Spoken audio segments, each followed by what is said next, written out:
আমার পরিচিত একটা মহিলা আছে আমার আশেপাশে।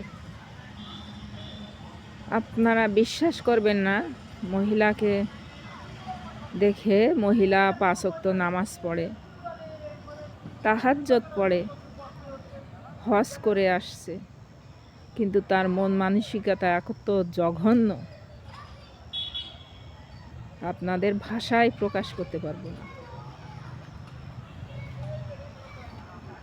তা যারা 5 ওয়াক্ত নামাজ পড়ে, তাহাজ্জুদ পড়ে, তাই বলে আপনারা সবাই ভাববেন না যে এরা খুব ভালো মানুষ। এরা মনে করে কি আমি সব জানি, আমি পাপ করব আবার তওবা করে নিব, পাপ করব আবার তওবা করে নিব, আমরা তো সবই জানি। এই জন্যই এরা প্রতি মুহূর্তে মানুষকে আঘাত করে আর নিজেদেরকে খুব মহান মনে করে, আল্লাহওয়ালা, আল্লাহর খাস বান্দা মনে করে। আল্লাহ এদেরকে হেদায়েত করুক। সব ভালো থাকবেন, সুস্থ থাকবেন। আল্লাহ হাফেজ।